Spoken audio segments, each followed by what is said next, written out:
Hello friends, मेरा नाम सतवीर यादव और मैं लेके आया हूँ सभी के लिए भारतीय राज्य व्यवस्था के अंदर एक महत्वपूर्ण टॉपिक जिसका नाम है मौलिक अधिकार। एग्जाम की दृष्टि से बड़ा ही शानदार टॉपिक रहने वाला है, फंडामेंटल राइट्स, मौलिक अधिकार। तो चलिए बात करते हैं मौलिक अधिकारों के बारे में और जानते हैं कि मौलिक अधिकार कहाँ से ये चल के आ रहे हैं, भारत के अंदर कैसे पहुंच रहे हैं और भारत में किस तरीके से और कितने मौलिक अधिकार हमें दिए गए हैं, जिनके बारे में अलग अलग तरीके से हम यहाँ पे बात करने वाले हैं, मौलिक अधिकारों के बारे में जानने वाले हैं। तो चलिए बात करें मौलिक अधिकार, फंडामेंटल राइट्स, मौलिक अधिकार। मौलिक अधिकारों की अगर बात की जाए तो फर्स्ट ऑफ ऑल हमें ध्यान में रखना है कि मौलिक अधिकार भारतीय संविधान के भाग 3 में इनका समावेश किया गया है। संविधान का भाग 3 मौलिक अधिकारों का समावेश करता है। ठीक है, संविधान के भाग 3 में इनका समावेश किया गया है। एक चीज विशेष हमें ध्यान में रख लेनी होगी, भाग 3 का जो उल्लेख है कॉन्स्टिट्यूशन में, भाग 3 का उल्लेख आर्टिकल जो अनुच्छेद है, अनुच्छेद 12 से लेकर के अनुच्छेद 35 के मध्य किया गया है। ठीक है दोस्तों, इस बात को जरूर आप अच्छे से ध्यान रखेंगे। भाग 3 का जो उल्लेख है आर्टिकल 12 से लेकर के 35 के मध्य किया जा रहा है। लेकिन अगर हम बात करें फंडामेंटल राइट्स के बारे में, मौलिक अधिकारों के बारे में, तो मौलिक अधिकारों का जो उल्लेख है भारतीय संविधान के अंतर्गत आर्टिकल 14 से लेकर के आर्टिकल 32 के मध्य किया गया है। ठीक है, ये दो चीजें हमें अच्छे से ध्यान में रख लेनी होंगी। भाग 3 का उल्लेख 12 से 35, जबकि मौलिक अधिकारों का जो उल्लेख है आर्टिकल 14 से लेकर 32 के बीच में है। तो लेट्स स्टार्ट मौलिक अधिकार। तो चलिए बात करें मौलिक अधिकारों के बारे में। तो मौलिक अधिकारों के बारे में अगर हम चर्चा करें तो फर्स्ट ऑफ ऑल यहाँ पे ध्यान रखिएगा, मौलिक अधिकारों के अंतर्गत सबसे पहली चीज कि मौलिक अधिकार कहते किसे हैं या होते क्या हैं।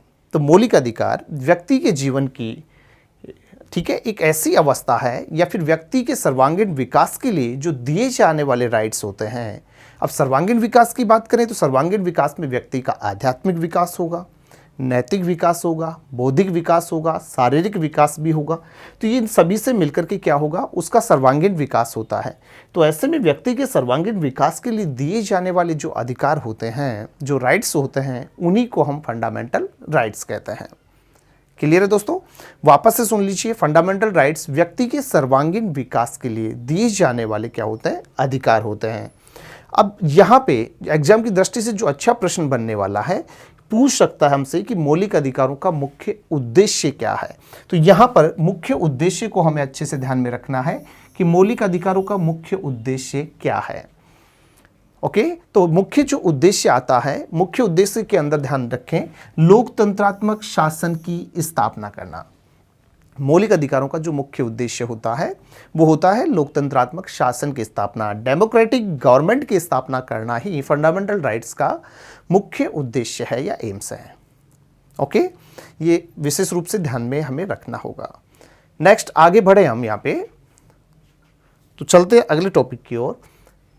नेक्स्ट पेज पे अगर बात करें मौलिक अधिकार, सबसे बड़ी बात कि मौलिक अधिकारों की जो प्रकृति है, ये प्रकृति कैसी होती है, प्रकृति से कैसे होते हैं मौलिक अधिकार। तो प्रकृति से दोनों ही प्रकार यहाँ पे पाए जाते हैं, सकारात्मक भाव भी देते हैं और नकारात्मक भाव के भी मौलिक अधिकार होते हैं। ठीक है, बहुत सारी जगह पे हम यहाँ पे जानते हैं कि सिर्फ नकारात्मक भाव पे होते हैं। जी नहीं, मौलिक अधिकारों की प्रकृति कई जगह सकारात्मकता की ओर भी जा रही है तो कहीं पे नकारात्मक, यानी भाव दोनों ही हमें देखने को मिलते हैं। हाँ, ज्यादा जो झुकाव है, ज्यादा झुकाव कहाँ पे आता है, नकारात्मक की ओर अधिक झुकाव है इनका। ठीक है ना, नकारात्मक की ओर झुकाव इनका ज्यादा होता है। तो प्रकृति की बात करें तो दोनों पे बात करनी है, सकारात्मक भी और नकारात्मक भी। नेक्स्ट अगर बात करें मौलिक अधिकार, तो मौलिक अधिकार क्या होते हैं, वाद योग्य होते हैं। बहुत ही अच्छी बात यहां पे लिख दी जा रही है, मौलिक अधिकार कैसे होते हैं, वाद योग्य होते हैं, जस्टिफिएबल होते हैं। ठीक है, जस्टिफिएबल से हमारा तात्पर्य होगा कि वो ऐसे तत्व जिनको न्यायालय के द्वारा ना, न्यायालय प्रक्रिया के द्वारा भी हम प्राप्त कर सकते हैं। अगर किसी व्यक्ति विशेष को उसके फंडामेंटल राइट्स की प्राप्ति नहीं हो रही है तो ऐसे में न्यायालय के द्वारा भी हम उनकी प्राप्ति कर सकते हैं। बात करें यहाँ पे मौलिक अधिकार, मौलिक अधिकारों को मूल रूप से लोकतंत्र का क्या कहते हैं, लोकतंत्र का आधार स्तंभ माना जाता है, या फिर संविधान का हम कहें तो मैग्ना कार्टा कह सकते हैं, संविधान का मैग्ना कार्टा। ठीक है, संविधान का मैग्ना कार्टा कहते हैं, अधिकार पत्र कहते हैं। ठीक है। भारत में मौलिक अधिकारों की बात करें तो मौलिक अधिकारों को जहाँ पे अधिकार कहकर के संबोधन दिया जा रहा है, अधिकार पत्र के माध्यम से जाना जा रहा है, वहीं ब्रिटेन में इनको मैग्ना कार्टा बोला जा रहा है। अमेरिका की बात करें तो अमेरिका में इनको बिल ऑफ राइट्स के नाम से जाना जाता है, ठीक है ना। तो ये चीज़ हमें अच्छे से ध्यान में रखनी होगी। तो मौलिक अधिकार जो होते हैं लोकतंत्र का आधार स्तंभ होते हैं, ठीक है। साथ ही संविधान का मैग्ना कार्टा या अधिकार पत्र कहलाते हैं। और मैग्ना कार्टा की अगर मैं बात करूं तो मैग्ना कार्टा विश्व में जो सबसे पहले मैग्ना कार्टा जो लाया गया था, ये मैग्ना कार्टा कहां पे लाया जा रहा है? ब्रिटिश सम्राट सर जॉन के द्वारा लाया गया था, ठीक है। विश्व में सबसे पहले मैग्ना कार्टा का जो प्रयोग है ब्रिटिश सम्राट सर जॉन के द्वारा 1215 ईस्वी में वहां के स्थानीय सामंतों को कुछ रिटर्न में कुछ राइट्स दिए गए थे, उसके लिए सबसे पहले इनका प्रयोग किया जा रहा है। और यही कारण है कि मौलिक अधिकारों की जो जननी है, मौलिक अधिकारों की जननी किसको माना जाता है? ब्रिटेन को माना जाता है। तो प्रश्न हमारे सामने बने कि मौलिक अधिकारों की जननी किसे कहता है? तो मौलिक अधिकारों की जो जननी है वो जननी होती है ब्रिटेन, क्योंकि ब्रिटेन में इनका प्रादुर्भाव हो रहा है, सबसे पहले लाए जा रहे हैं। लेकिन अगर भारतीय संविधान की हम बात करें, भारतीय संविधान की अगर बात की जाए तो भारतीय संविधान में जो मौलिक अधिकार लाए जा रहे हैं, ये मौलिक अधिकार हमने ब्रिटेन से नहीं अपनाए, बल्कि भारतीय संविधान में मौलिक अधिकारों को जो अपनाया गया था, ये अपनाया जा रहा है अमेरिका से, ठीक है। तो भारतीय संविधान में मौलिक अधिकार कहाँ से लिए गए हैं? अमेरिका से लिए गए। बड़ा ही प्यारा प्रश्न यहाँ पे एग्जाम में बनता रहता है कि मौलिक अधिकार, भारतीय संविधान में मौलिक अधिकार किस देश से ग्रहण किए गए, किस देश से अपनाए गए हैं? तो किस देश से अपनाए गए? अमेरिका से इनको अपनाया जा रहा है भारतीय संविधान में, ठीक है। तो भारतीय संविधान में इनको अमेरिका से अपनाया गया है। साथ ही हमें एक चीज़ और अच्छे से जान लेनी होगी, चर्चा करें हम भारत के संदर्भ पे, तो भारत में जो मौलिक अधिकार लाए गए, भारत में मौलिक अधिकारों की सबसे पहले जो मांग की जा रही है, सबसे पहले जो मांग उठाई गई थी, ये मांग उठ रही है साल 1895 में, ठीक है। साल 1895 में इनकी सबसे पहले मांग की जा रही है और मांग करने वाले हैं लोकमान्य बाल गंगाधर तिलक। तो लोकमान्य बाल गंगाधर तिलक जी के द्वारा सबसे पहले यहाँ पे मांग की गई थी और इनके द्वारा एक विधेयक लाया गया था। विधेयक को नाम दिया जाता है स्वराज विधेयक। और इस स्वराज विधेयक के अंतर्गत लोकमान्य तिलक जी ने कहा था कि स्वराज्य हमारा जन्मसिद्ध अधिकार है, ठीक है। तो स्वराज हमारा जन्मसिद्ध अधिकार है। The constitution of India bill लाया गया था और इस the constitution of India bill के माध्यम से सबसे पहले इनकी जो डिमांड रखी जा रही है वो लोकमान्य तिलक जी के द्वारा की जा रही है। क्लियर है? तो दोस्तों वापस से सुन लीजिए, जननी तो हो गया ब्रिटेन, विश्व में सबसे पहले ब्रिटेन में लाए गए, 1215 में लाए गए, सम्राट सर जॉन के द्वारा लाए गए। भारत में मौलिक अधिकार अपनाए गए हैं अमेरिका से। और भारत में मौलिक अधिकारों की जो सबसे पहले मांग की थी वो मांग करने वाले हैं लोकमान्य बाल गंगाधर तिलक, ठीक है। जबकि बात करूं मैं यहाँ पे मौलिक अधिकारों का जो सबसे पहले वर्णन प्राप्त हुआ था, ये वर्णन सबसे पहले कब प्राप्त हो रहा है? साल 1928 में। मौलिक अधिकारों का सबसे पहले वर्णन प्राप्त हुआ था 1928 में। और 1928 में एक प्रस्ताव आया था और इसी प्रस्ताव को नाम दिया गया है नेहरू प्रस्ताव। ओके, तो सबसे पहले मौलिक अधिकार को जो वर्णन हमें प्राप्त हुआ है ये नेहरू प्रस्ताव के माध्यम से। नेहरू प्रस्ताव की अगर मैं बात करूं तो नेहरू कमेटी प्रतिवेदन साल 1928 में लाया गया था। थोड़ा सा जान लेते हैं इसके बारे में। नेहरू जो कमेटी प्रतिवेदन है, नेहरू कमेटी प्रतिवेदन, तो नेहरू कमेटी जो प्रतिवेदन रहा है दोस्तों, प्रतिवेदन, तो नेहरू जो कमेटी प्रतिवेदन 1928 में लाया गया है और इस नेहरू कमेटी प्रतिवेदन में मूल रूप से कुछ आधारों पे बात की गई थी। कुछ आधार यहाँ पे डिफाइन किए गए थे नेहरू कमेटी प्रतिवेदन में। और इन आधारों की अगर बात करें तो सबसे पहला जो आधार रहा था नेहरू कमेटी प्रतिवेदन में, वो आधार था संघीय शासन के बारे में। संघीय शासन, संघीय शासन की बात की जा रही है। एक बात की गई थी यहाँ पे उत्तरदायी शासन के बारे में।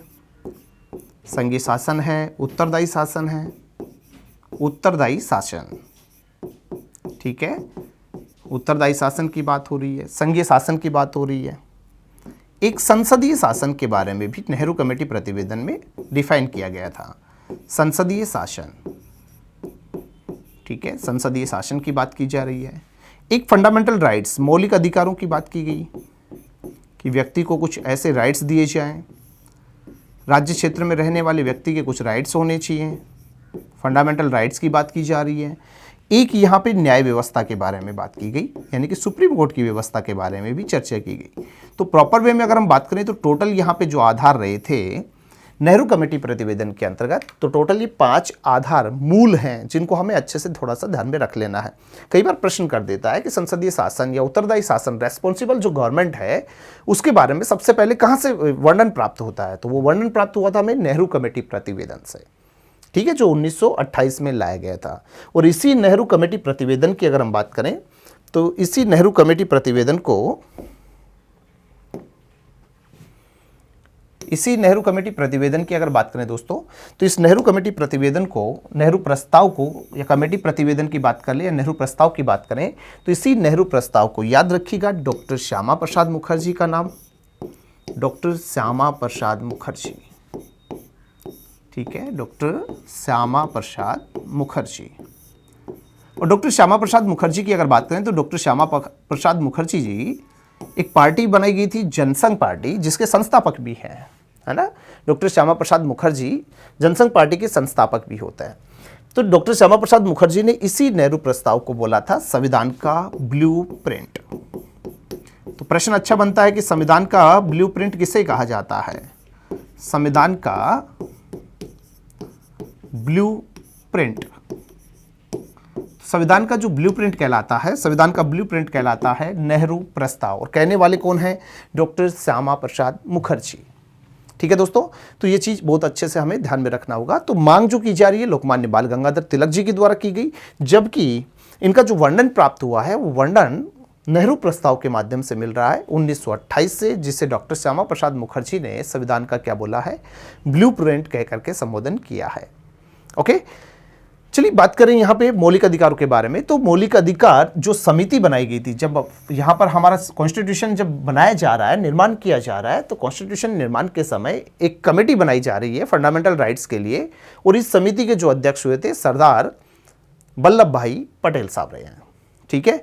जबकि मौलिक अधिकार उप समिति की अगर मैं बात करूं तो मौलिक अधिकारों से रिगार्डिंग एक उप समिति का भी गठन किया गया, और इस उप समिति की अगर बात की जाए तो उप समिति के जो अध्यक्ष हुए थे आचार्य JB कृपलानी। दोनों वर्ड्स अलग हैं। मौलिक अधिकार समिति की बात कर रहा है तो समिति के लिए हम सरदार वल्लभ भाई पटेल साहब को ध्यान में रखेंगे, जबकि मौलिक अधिकार उप समिति की बात करें और उप समिति का अध्यक्ष पूछे तो आचार्य JB कृपलानी जी करेंगे। समिति अध्यक्ष की बात कर रहा है वल्लभ भाई पटेल साहब, उप समिति की बात करें तो आचार्य JB कृपलानी जी, ठीक है ना। ये दोनों चीजें हमें अच्छे से ध्यान में रखनी होंगी। नेक्स्ट अगर बात करें तो ये जो उप समिति बनाई गई थी, इसी उप समिति के बारे में बोला जा रहा है कि इस उप समिति में एक महिला सदस्य रही थी, और वो महिला सदस्य जो कि एक ही पद पर सबसे लंबे समय तक रहने वाली है, ठीक है, सर्वाधिक समय तक एक ही पद पर बनी रहने वाली मंत्री रही है। साथ ही WHO में भारत की प्रथम महिला मंत्री, है ना, WHO में प्रथम जो महिला सदस्य रही थी, महिला सदस्य भी यही रहती हैं, जिनका नाम है राजकुमारी अमृता कौर, राजकुमारी अमृता कौर। और राजकुमारी अमृता कौर जी के बारे में एक चीज़ और हमें अच्छे से ध्यान में रख लेना होगा। अगर बात की जाए स्वतंत्र भारत के संदर्भ पे, तो स्वतंत्र भारत के प्रथम मंत्रिमंडल में, स्वतंत्र भारत के प्रथम मंत्रिमंडल में, प्रथम मंत्रिमंडल, स्वतंत्र भारत का जो पहला जो मंत्रिमंडल था, इस प्रथम मंत्रिमंडल में एकमात्र केंद्रीय यहां पर जो मंत्री रही है, ठीक है ना, स्वतंत्र भारत के प्रथम मंत्रिमंडल में एकमात्र केंद्रीय महिला केंद्रीय जो मंत्री रही है, ठीक है, केंद्रीय मंत्री रही है, एकमात्र महिला है जो कि इस स्वतंत्र भारत के प्रथम मंत्रिमंडल में शामिल होने वाली है, एकमात्र महिला जिनका नाम है राजकुमारी अमृता कौर, जो कि भारत की, स्वतंत्र भारत की प्रथम स्वास्थ्य मंत्री बनाई गई थी। अच्छा प्रश्न है, स्वतंत्र भारत की प्रथम स्वास्थ्य मंत्री कौन थी? या फिर आपसे प्रश्न कर सकता है कि स्वतंत्र भारत के प्रथम मंत्रिमंडल में शामिल होने वाली एकमात्र केंद्रीय महिला मंत्री कौन थी? तो एकमात्र केंद्रीय जो महिला मंत्री रही है उनका नाम है राजकुमारी अमृता कौर। क्लियर है बातें? नेक्स्ट आगे बढ़िए और आगे बात करें तो कुछ ऐसे फंडामेंटल राइट्स हैं, कुछ ऐसे मौलिक अधिकार हमारे हैं जो केवल व केवल भारतीयों को प्राप्त होते हैं, ठीक है ना, सिर्फ भारतीयों को दिए जाते हैं। अन्य देश के नागरिक जो होंगे या अन्य देश के कोई भी व्यक्ति, सिर्फ नागरिकों को प्राप्त होने वाले अधिकारों की बात की जा रही है, ठीक है, भारत राज्य क्षेत्र में रहने वाला वह व्यक्ति जो राज्य के द्वारा प्राप्त अधिकारों का निर्बाध रूप से यदि पालन करता है तो वो नागरिक कहलाता है। और ऐसे में नागरिकों को जो प्राप्त जो फंडामेंटल राइट्स हैं, मौलिक अधिकार हैं, उन मौलिक अधिकारों की अगर बात की जाए तो नागरिकों को प्राप्त टोटल 5 ऐसे राइट्स हैं जो सिर्फ और सिर्फ नागरिकों को, भारतीय राज्य क्षेत्र के नागरिकों को प्राप्त होते हैं, जिनमें से सबसे पहला आता है आर्टिकल 15, 16, 19, 29 और 30। ये टोटल 5 ऐसे राइट्स हैं, ये नहीं है, ऐसे टोटल कितने राइट्स हैं? 5 ऐसे राइट्स हैं। आर्टिकल 15 है, 16 है, 19, 29 और 30। आर्टिकल 15, 16, 19, 29, 30 मेरे साथ में आप बोल सकते हैं। केवल भारतीय नागरिकों को प्राप्त मौलिक अधिकार, आर्टिकल 15, 16, 19, 29 और 30। वापस से रिपीट कर लीजिएगा, आर्टिकल 15, 16, 19, 29, 30 ऐसे फंडामेंटल राइट्स हैं जो सिर्फ और सिर्फ भारतीयों को प्राप्त होते हैं। ठीक है ना, सिर्फ भारतीयों को प्राप्त फंडामेंटल राइट्स हैं। लेकिन भारतीयों के साथ साथ अगर विदेशियों की भी बात करें, अन्य देश के नागरिकों की बात करें, उनको भी प्राप्त होने वाले फंडामेंटल राइट्स पे चलें तो उसके अंतर्गत आते हैं आर्टिकल 14 और इसके बाद में आर्टिकल 20 से लेकर के 28 तक। आर्टिकल 20, 21, 22, 23, 24, 25, 26, 27 और 28। ठीक है, आर्टिकल 14 हो गया, 20 से लेकर के कंटिन्यू 28 तक ऐसे फंडामेंटल राइट्स हैं जो भारतीयों के साथ साथ विदेशियों को भी प्राप्त होते हैं। ठीक है, भारतीयों को प्राप्त, केवल भारतीयों को प्राप्त की बात करें तो 5 हमारे राइट्स आते हैं, जबकि भारतीयों के साथ साथ विदेशियों को प्राप्त में आर्टिकल 14 हो गया, 20 से लेकर के 28 तक हो गए। यानी कि टोटल ये 10 ऐसे राइट्स हैं, है ना, ऐसे आर्टिकल्स में जो राइट्स का वर्णन किया जा रहा है वो भारतीयों के साथ साथ विदेशियों को भी प्राप्त होंगे। ठीक है दोस्तों, तो ये जरूर अच्छे से ध्यान में रख लीजिएगा। ये प्रश्न एग्जाम में काफी बार पूछा गया प्रश्न है कि आपातकाल में सबसे पहले निलंबित होने वाला मौलिक अधिकार कौन सा है। तो आपातकाल में सबसे पहले निलंबित होता है अनुच्छेद 19 और अनुच्छेद 19 में बताई गई है व्यक्ति की स्वतंत्रताएं। तो जैसे ही इमरजेंसी आएगी देश में तो इमरजेंसी में सबसे पहले जो राइट्स होता है जिसका निलंबन हो जाता है, जिसका प्रवर्तन हो जाता है, प्रवर्तन होने वाला सबसे पहला राइट्स होता है वो होता है आर्टिकल 19।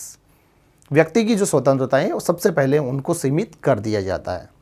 ठीक है ना, जबकि इमरजेंसी के वक्त भी, इमरजेंसी आ रहा है उस दौरान भी कुछ ऐसे हमारे फंडामेंटल राइट्स हैं जो उस समय भी बने रहेंगे, जिनमें से 2 ऐसे हमारे राइट्स आते हैं, आर्टिकल 20 और आर्टिकल 21। अनुच्छेद 20 और अनुच्छेद 21 जो कि आपातकाल में भी निलंबित नहीं होते, जहां आर्टिकल 20 में अपराध से, यहां पर अपराध से संरक्षण का अधिकार दिया गया है। ठीक है ना, 2 सिद्धि के राइट्स की बात कर रहा है, वहीं पे आर्टिकल 21 में जीवन जीने की बात कर रहा है। तो जीवन जीने का जो अधिकार है और साथ में 2 सिद्धि का जो राइट है, ये दोनों के दोनों ऐसे फंडामेंटल राइट्स हैं जो आपातकाल के दौरान भी हमारे बने रहेंगे, जिनको हमसे कोई छीन नहीं सकता। ठीक है, ये दोनों चीजें अच्छे से ध्यान में रखना। आपातकाल में निलंबित नहीं होगा 19 और आपातकाल के दौरान, आपातकाल में सबसे पहले निलंबित होगा आर्टिकल 19 और आपातकाल में भी निलंबित नहीं होने वाला राइट्स होगा आर्टिकल 20 और 21। ठीक है, चलिए आगे बढ़े। बात करूं मैं यहां पे मूल संविधान के बारे में। तो मूल संविधान में टोटल जो हमारे फंडामेंटल राइट्स आते हैं, मूल संविधान में कितने मौलिक अधिकार दिए गए थे? तो मूल संविधान में टोटल मौलिक अधिकारों की संख्या थी 7। ठीक है, मूल संविधान में 7 मौलिक अधिकार दिए गए थे। 7वां जो फंडामेंटल राइट्स था हमारा, वो 7वां मौलिक अधिकार था संपत्ति का अधिकार। ठीक है, प्रॉपर्टी यहां पे राइट्स की बात की जा रही है, प्रॉपर्टी राइट था। 7वां जो मौलिक अधिकार था हमारा संपत्ति का अधिकार। लेकिन होता क्या है कि इस जो मौलिक अधिकार है, इस मौलिक अधिकार को 44वें संविधान संशोधन की बात करें, और 44वां जो संविधान संशोधन है, 44वां संविधान संशोधन ये हो रहा है कब? 1978 में, 1978 में 44वें संविधान संशोधन 1978 के तहत इस मौलिक अधिकार को, संपत्ति के अधिकार को, जिसका जिक्र पहले आर्टिकल 31 में था, यहां से इसको निश्चित कर दिया गया, निकाल दिया गया और इसे आर्टिकल 300 क्लॉज क में, बहुत ही इंपॉर्टेंट क्वेश्चन है, बार बार एग्जाम्स में रिपीट होने वाला क्वेश्चन है, हमें अच्छे से इसको ध्यान में रखना होगा। संपत्ति का जो अधिकार है आर्टिकल 31 में इसका उल्लेख था, जिसे 44वें संविधान संशोधन 1978 के तहत यहां से निकाल दिया जा रहा है। फंडामेंटल राइट से इसकी प्रकृति को बदला जा रहा है और इसकी जो प्रकृति है वो कैसी की जा रही है? लीगल राइट बनाया जा रहा है। यानी कि इसे कानूनी अधिकार बनाया जा रहा है, एक विधिक अधिकार बना दिया गया।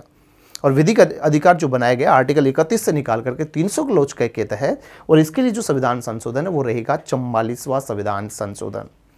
तो मूल संविधान में टोटल मौलिक अधिकारों की संख्या कितनी? 7। ठीक है, 7वां अधिकार पूछे तो संपत्ति का अधिकार कब हटा? 44वें संविधान संशोधन 1978 के तहत। कहां से निकाला गया? आर्टिकल 31 से। कहां पे डाला गया? आर्टिकल 300 क्लॉज क में इसे विधिक अधिकार बना दिया गया। और जब इसे विधिक अधिकार बनाया जाएगा तो हमारे पास में मौलिक अधिकारों की जो संख्या आएगी, वर्तमान में मौलिक अधिकारों की संख्या है टोटल 6। कितने मौलिक अधिकार होंगे? 6 मौलिक अधिकार होंगे, जिनमें इनका सीक्वेंस हमारा टूटना नहीं चाहिए। सीक्वेंस से हमें इनको याद रखना है। एग्जाम्स में कई बार यहीं से सुमेलित करवा लेता है, तो सुमेलित करने के लिए हमारे सामने बिल्कुल स्क्रीन पे है, सीधा सीधा याद रखिएगा। फर्स्ट जो राइट्स आता है हमारा समानता का अधिकार। पहला अधिकार मौलिक अधिकार है समानता का अधिकार। दूसरा आता है स्वतंत्रता का अधिकार। नंबर 3 शोषण के विरुद्ध अधिकार। नंबर 4 धार्मिक स्वतंत्रता का अधिकार। वहीं 5वां है शिक्षा व संस्कृति का अधिकार। और नंबर 6 पे आता है संवैधानिक उपचारों का अधिकार। तो टोटल मौलिक अधिकार कितने हो गए? 6 मौलिक अधिकार वर्तमान में हैं। समानता के अधिकार का उल्लेख आर्टिकल 14 से 18 के बीच में है। स्वतंत्रता का जो उल्लेख है आर्टिकल 19 से लेके 22 के बीच में है। शोषण के विरुद्ध 23 और 24 में है। धार्मिक स्वतंत्रता 25 से 28 में है। शिक्षा व संस्कृति 29 और 30 में है। जबकि संवैधानिक उपचारों के अधिकार का उल्लेख आर्टिकल 32 में किया जा रहा है। ठीक है दोस्तों, तो ये जरूर आपको ध्यान में अच्छे से रखना होगा। आप चाहे, अब कई बार ऐसा होता है कि ये तो हमारे लोगों को याद नहीं हो पाएगा, सीक्वेंस याद नहीं हो पाएगा। तो अगर सीक्वेंस अगर आपके ध्यान में ना रहे तो इसके लिए एक और ट्रिक हम यहाँ पे आपको बता देते हैं।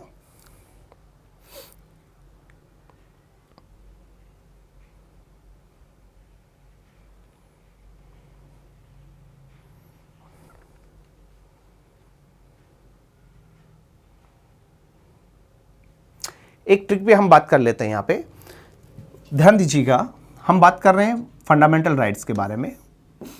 फंडामेंटल राइट्स, मौलिक अधिकार। ठीक है, तो मौलिक अधिकार, जैसा कि आपको बताया कि मूल संविधान में मौलिक अधिकारों की संख्या कितनी की गई है?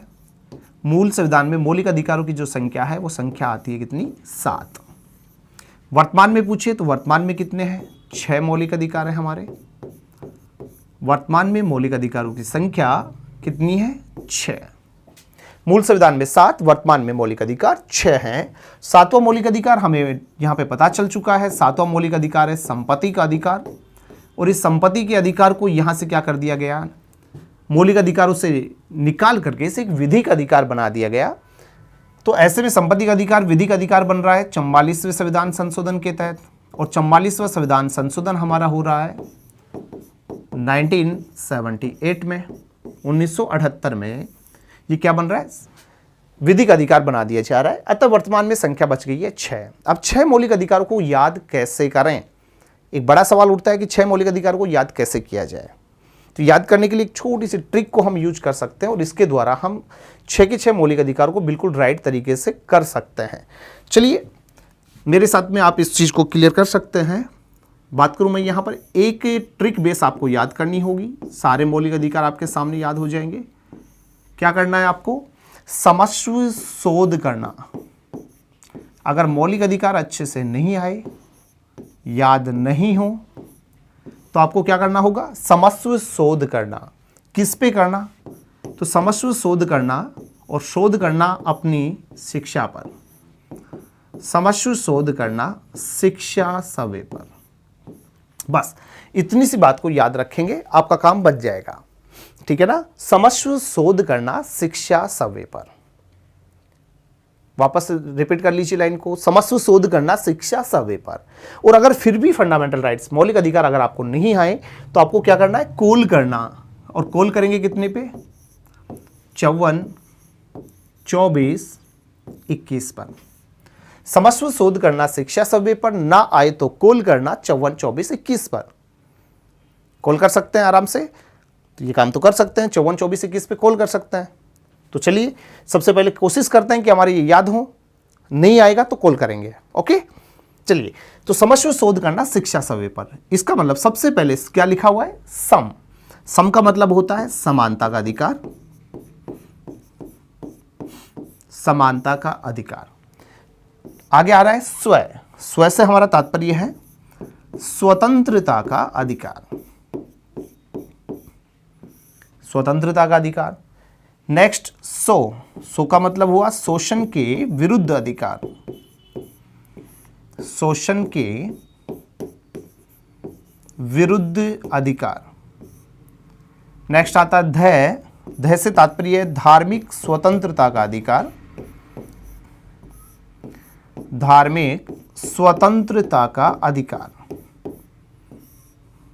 इसके बाद में ये इसको छोड़िएगा, नेक्स्ट आ रहा है शिक्षा।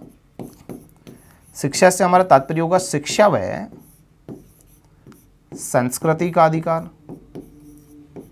शिक्षा व संस्कृति का अधिकार। और लास्ट यहां पे आ रहा है सवे। सवे से तात्पर्य हो जाएगा संवैधानिक उपचारों का अधिकार, संवैधानिक